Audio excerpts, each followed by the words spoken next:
Salut les motards, on se retrouve dans mon atelier quelques semaines après ma première vidéo consacrée au remplacement de ma moto de voyage. Je vous rappelle que nous étions partis en Norvège cet été en duo avec la 890 Adventure KTM qui nous avait donné d'ailleurs beaucoup de plaisir. En l'espace de 7 mois, on a fait 23 000 km avec cette moto. Son seul défaut, si je résume, c'est qu'elle était quand même un petit peu sous-dimensionnée pour partir loin, longtemps et à deux. Donc, j'ai fait cette vidéo que vous avez été plus de 13 000 à ce jour à regarder sur la shortlist de 2 motos qui correspondaient à mes besoins, la GS Adventure d'un côté, mais également la nouvelle Triumph Tiger 1200. En l'occurrence, j'avais essayé la GT Pro, tout simplement parce que par rapport à l'Explorer, je n'avais pas pu faire un essai. Donc, vous avez été très nombreux à regarder la vidéo, vous avez aussi été très nombreux à mettre des commentaires, comme je vous le demandais, donc je vous en remercie. Et parmi vos commentaires, revenez souvent, pourquoi tu n'as pas essayé la KTM 1290, la Super Adventure S? Eh bien, je vous ai écouté, effectivement, ça valait le coup, je suis donc allé à la concession, et là, nous quittons la concession au guidon de cette magnifique bécane, sans tuer le suspense, je peux vous dire que j'y ai pris beaucoup de plaisir. Allez, c'est parti. Bon ben donc voilà, on vient de quitter la concession, on fait les premiers tours de roue sur la 1290 et on va laisser chauffer le moteur avant d'aller prendre d'aller sur le petit chemin que j'ai sélectionné, la petite route que j'ai sélectionnée pour faire les essais. Alors premier sentiment quand on monte sur la 1290, le modèle actuel, là, 2022, qui a été changé, c'est clairement une moto qui est très différente de celle que j'avais eue. On va doubler un peu. Et je viens me faire piéger parce que j'ai voulu utiliser le shifter alors que KTM m'avait précisé que le shifter, eh ben, il n'était pas mis en série sur cette... Enfin, il n'est jamais mis en série, mais l'option n'avait pas été sélectionnée sur cette moto.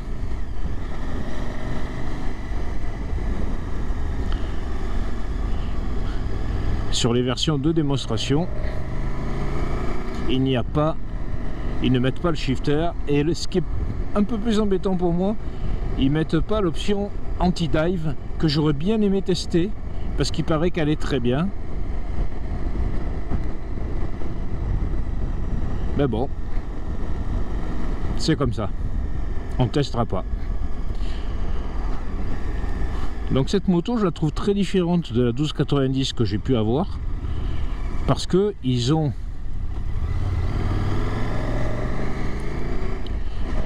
mis sur le dessus la technique, enfin pas la technique, le principe des réservoirs de la 890 qui descendent très bas le long du moteur, ce qui abaisse considérablement le centre de gravité. Manifestement, elle paraît très maniable. Et le réservoir en haut est pour moi plus étroit que celui que j'avais sur la 1290 ancienne de 2017 que j'avais. Et donc ça donne l'apparence d'une petite moto. Voilà. J'ai un signal d'alerte là qui disparaît pas. Je sais pas ce que c'est. Faudra que je leur pose la question. Donc pour le moment, j'ai pas du tout tiré sur le moteur parce que je le laissais chauffer. Là, ça y est, on a roulé tranquillement. Il fait bon de toute façon. Il fait 15 degrés en extérieur. Voilà.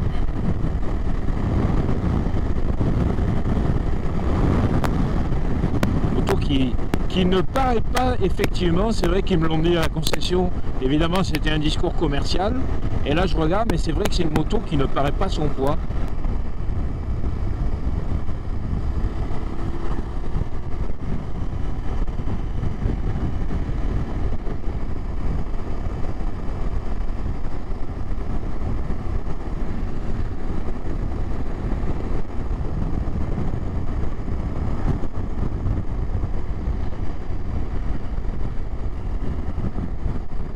Bon, c'est dommage qu'il n'y ait pas l'option shifter parce que j'aurais bien aimé tester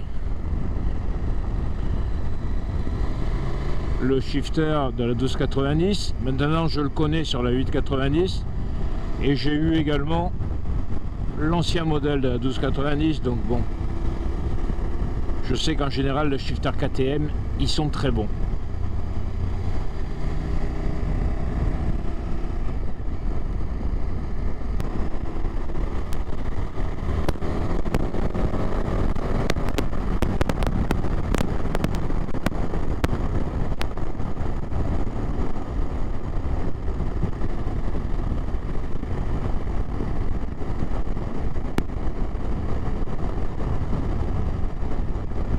Je vais m'arrêter, je vais le tester, je vais régler la suspension. Maintenant, je n'ai pas besoin de m'arrêter d'ailleurs, je pense pas.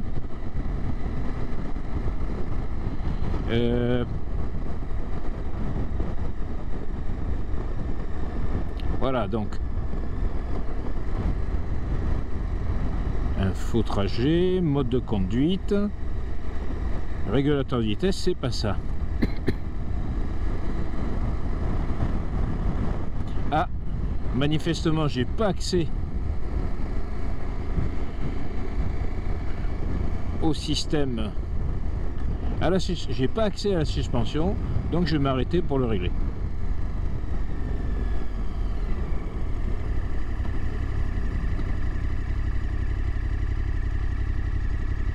Hop là.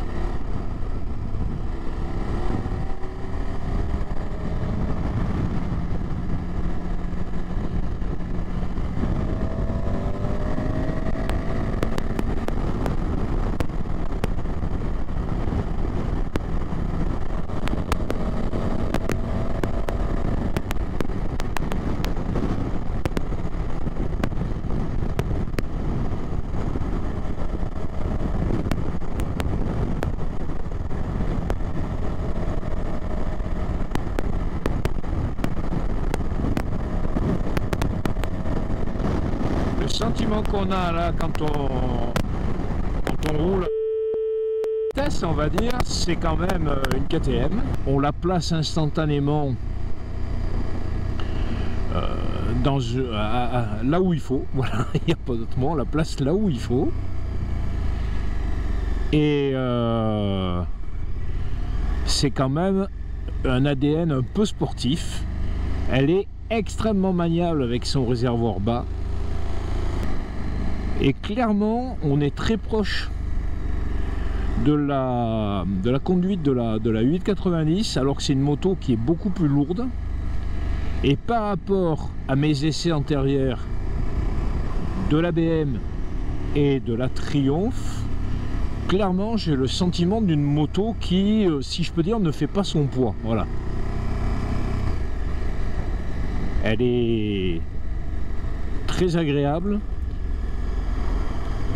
à placer. C'est une... Ouais, elle fait... Voilà, en un mot, elle fait plus sportive.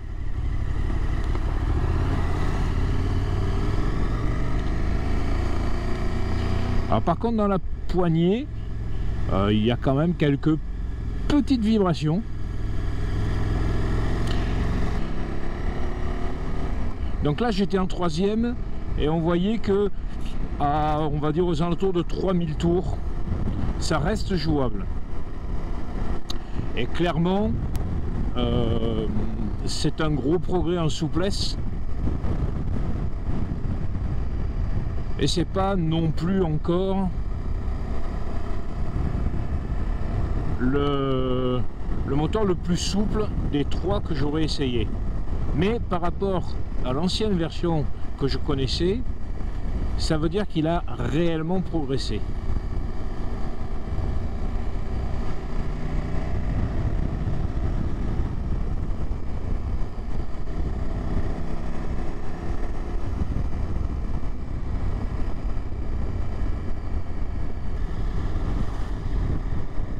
Je suis en quatrième, 2500 tours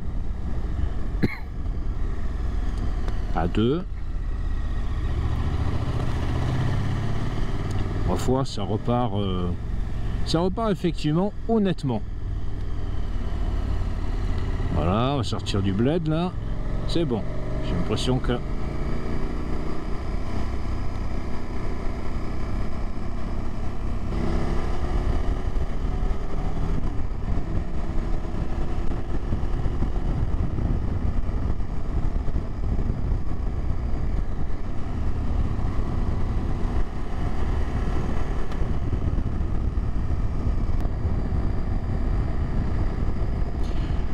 Donc là je suis un peu embêté parce que j'aurais bien aimé pouvoir changer la suspension qui est en mode street, et sur cette route qui est quand même dégradée, il y a quand même des retours, enfin les amortisseurs là sont quand même un petit peu secs.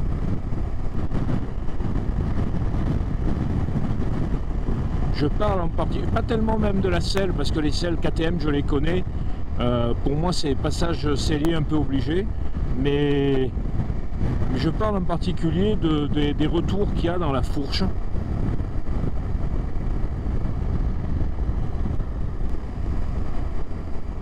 Bon, alors on va faire un petit aparté sur le problème des suspensions, on va tirer ça au clair, et en fait très facilement. Ce qui s'est avéré, c'est que la concession savait que j'avais une 1290, que je la trouvais trop haute, donc ils ont voulu vraiment me montrer que celle-ci était plus basse, ce qui est vrai d'ailleurs, et du coup ils ont mis la précontrainte à 0%. J'ai vérifié, en fait ça va lorsqu'on est tout seul et qu'on pèse moins de 75 kg. Nous on était en duo, il aurait fallu mettre la précontrainte à 40%, ce qui explique très probablement pourquoi c'était pas terrible au niveau suspension, peut-être même aussi l'espèce de bug d'affichage que j'ai eu, l'alerte que j'ai eu au tableau de bord. Toujours est-il que j'ai discuté avec des gens que je connais qui ont des 1290 et qui m'ont assuré que c'était pas comme ça normalement. J'ai pu refaire un essai mais que malheureusement je n'ai pas filmé, et je vous affirme que la suspension est normale, elle assure un bon confort, elle assure une bonne tenue de route. Objectivement, elle n'a pas tout à fait la souplesse de la suspension des BMW GS et GS Adventure, mais c'est tout à fait satisfaisant. Je la mets juste un petit cran en dessous de la GS, mais en tout cas beaucoup mieux que le ressenti que j'ai eu lors de cet essai. Ah, un écureuil.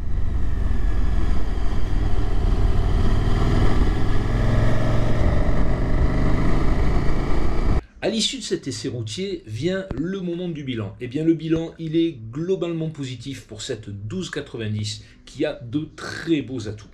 Dans la shortlist que j'avais fait dans ma précédente vidéo pour le choix de ma nouvelle moto de voyage, il n'y avait pas la 1290, je l'ai réintégrée suite à vos avis, malgré sa chaîne, et je pense que j'ai bien fait de vous écouter. C'est une moto que je connaissais dans sa précédente version, j'avais un modèle de 2017, et KTM, à partir de 2021, l'a fait vraiment évoluer dans le bon sens.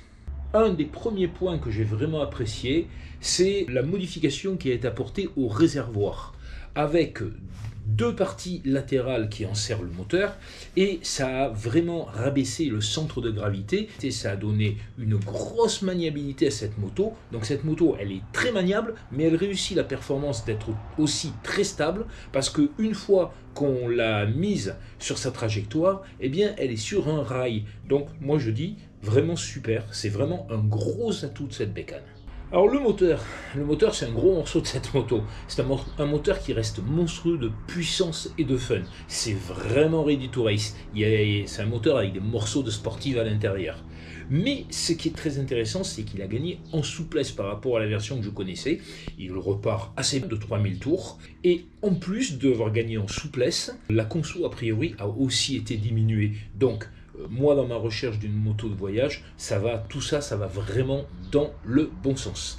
Pour de l'essai, il y a deux points que je n'ai pas abordés. D'abord, je n'ai pas parlé du freinage. Le freinage qui est confié à des freins Brembo, parce qu'il est super. Et les trois motos que j'ai essayées, la BM, la Tiger GT Pro, la KTM 1290, c'est trois motos qui ont vraiment d'excellents freinages. Donc voilà, je n'en ai pas parlé plus que ça. Et puis, il y a un autre point aussi que j'ai pas évoqué. Bon, c'est a priori pas un critère d'achat principal, mais c'est une moto, elle a un tableau de bord, elle a une dalle TFT qui est au top. Moi je la trouve super géniale, très agréable à regarder. En plus pour tout ce qui est menu, logiciel, ergonomie globalement, avec en particulier le déplacement dans le joystick, KTM sait faire, hein, c'est pas nouveau, mais franchement à mes yeux, c'est je pense la référence en la matière. Il y a un dernier point qui est quand même important et dont je voulais vous parler, c'est le budget. Les trails les maxi trails sont devenus des motos assez chères et je dirais que celle-ci, dans le segment, elle est plutôt bien placée. Stock, elle est en dessous de 20 000 euros. Là, j'ai joué un petit peu du configurateur pour la mettre comme j'aimerais la voir. Et vous voyez qu'on arrive à 22 846 euros. Elle est globalement bien placée. Et puis un dernier point que je voudrais souligner, toutes les options, là, ce ne sont pas des options d'usine, ce sont des points que l'on peut rajouter, même bien après l'achat de la moto, que ce soit le shifter, la suspension, etc. C'est plutôt des accessoires que des options. Alors, dans la recherche de ma prochaine moto de voyage, est-ce que cette KTM 1290 va remporter le match ? Je dirais que si mes projets de voyage étaient plutôt routiers, le choix de la 1290 serait vraiment une vraie question au regard de ses nombreuses qualités. Franchement, aller avec elle en Irlande, au Tyrol, au Dolomites, au Cap Nord, en Norvège, on l'a fait cet été, 11 000 bornes, et c'est que de la route. C'est vraiment une question que je me poserai. Voilà, mais ces voyages, je les ai déjà faits. Les destinations maintenant vers lesquelles je me tourne plutôt sont des destinations un peu plus rustiques, un peu plus mal pavées. Je pense en particulier à la Turquie, en dehors de toutes les attractions touristiques, dans des choses un peu plus reculées. Je pense aussi à la Géorgie, je pense aussi à l'Islande, et pas que la route circulaire qui est goudronnée, mais également les pistes intérieures. Donc, en fait, rouler sur des secteurs un peu mal pavés et durablement. Pour ces destinations, je veux disposer d'une autonomie supérieure à ce qu'apportent des réservoirs de 20 ou 23 litres. C'est clair que quand on est dans des zones reculées, devoir quitter là où on est pour retourner dans des villages, des routes principales, c'est vraiment contraignant, c'est une perte de temps. Je sais aussi qu'on m'a suggéré d'emporter des réservoirs supplémentaires, des nourrices. Soyons clairs, en solo c'est jouable. À deux, on a déjà beaucoup de bagages. Si en plus, il faut prendre de la place pour porter des réservoirs supplémentaires, non, c'est pas la bonne solution, clairement. Ensuite, on va être clair, le but c'est d'aller sur des zones mal pavées et d'y rester un certain temps. C'est pas d'aller faire de l'enduro. Mais néanmoins, moi, je ne souhaite pas me satisfaire de roues à bâton. Pour moi, c'est pas adapté. Éventuellement, faire une journée, quitter la route, faire de la gravel road, voire un peu plus, ça va. Le faire durablement, c'est pas fait pour. On peut acheter des roues à rayons en plus. Là, honnêtement, ça commence à piquer un peu parce que c'est un poste super important. Moi, je souhaite que ça soit fourni d'origine. Vous avez été plusieurs dans ma précédente vidéo à attirer mon attention sur les versions off-road. On va dire par exemple la Tiger Rally et aussi la KTM 1290 SAR. La réponse, elle est hyper simple. Je les ai essayées. Je vous rappelle que je fais 1m71. Tout le monde ne fait pas 1m80. Carrément, c'est strictement impossible. C'est des motos, on ne peut pas jouer sur le châssis. Il faut juste jouer sur la selle. J'ai vraiment tout essayé. Et non, c'est trop casse-gueule. C'est vraiment pas top. Et je peux vous dire que c'est dommage. Parce que d'abord, premièrement, les motos avec des roues de 21 pouces, j'en ai l'habitude avec ma 890. Puis alors, pour être en tout terrain, c'est vraiment superbe. Et en plus, ce sont des bécanes que esthétiquement, j'adore. La Triumph, la Rally Pro, avec ses suspensions anodisées et sa peinture kaki, j'adore ça. Quant à la KTM 1290 SAR, alors là, c'est pour moi une des plus belles motos qui existent. Si ma taille correspondait à ces bécanes-là, franchement, le choix serait à mon avis très très vite fait. Mais c'est pas le cas. Voilà. Impossible. Il y a un dernier point aussi, j'ai envie d'avoir une moto qui est d'origine bien équipée, avec un crash bar efficace. Et ceci pour plusieurs raisons. D'abord pour la protection, parce que j'ai déjà un petit peu donné. Parlant d'expérience, ça m'a amené à avoir une certaine confiance dans le crash bar de la GS Adventure. Si la bulle et les rétroviseurs ont pris cher, la moto, elle, n'a strictement rien eu. Et c'est important. Donc, protection, ok. Il y a aussi autre chose, c'est que quand on a un crash bar qui est bien conçu d'origine, ça permet aussi de répartir le chargement de la moto, parce qu'il y a pas mal de choses qu'on peut accrocher, que ce soit les vêtements de pluie, que ce soit les innombrables petites poches que les accessoiristes proposent pour y mettre les batteries de ta GoPro, etc., etc. Des tonnes de petites merdes qui sont importantes au jour le jour en voyage et qui prennent de la place dans les valises principales. Le crash bar, c'est bien. Alors, on peut en acheter en accessoirie, bien sûr, avec des résultats variables. Pour moi, à l'heure actuelle, la référence, ça reste quand même la GS Adventure parce qu'elle coche un petit peu toutes les cases.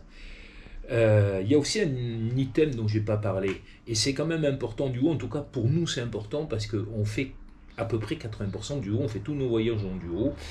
La 1290, elle est vraiment très très bien, mais je pense qu'en duo, elle rend des points à la GS Adventure. Pour la selle déjà, bon, j'ai l'habitude de passer chez des selliers. C'est vrai que les selles KTM sont relativement dures, mais il y a aussi la suspension qui est bien, mais qui, pour gommer les irrégularités de la route, est à mon avis quand même un petit peu en deçà.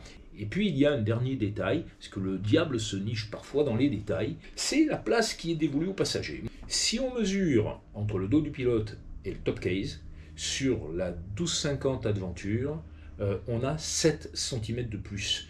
Ça peut paraître comme ça être un détail. En réalité, quand on est en été, qu'on est deux en été et qu'on a chacun son camelback, c'est un détail qui prend de l'importance. Alors, en conclusion, pour terminer cette vidéo, je voudrais dire que, en fonction de ces différents items, et puis en tenant compte aussi du bilan global, de l'efficacité du moteur, de la partie cycle, j'ai tendance à placer la GS Adventure en première position, et bien néanmoins le bilan de la 1290, il est vraiment très bon.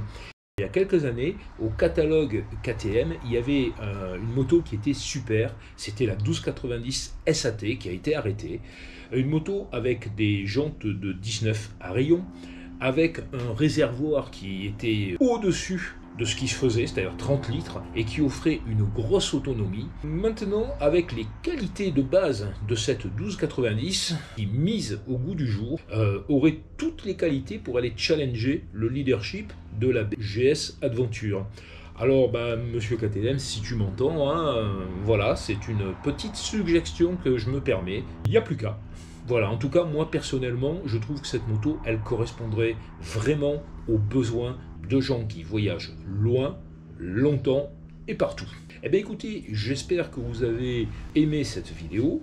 Si c'est le cas, n'hésitez pas à le dire en commentaire, à mettre un pouce bleu, à vous abonner si ce n'est fait pour avoir les notifications des prochaines vidéos. Je vous dis à bientôt et je vous dis un road trip sinon rien.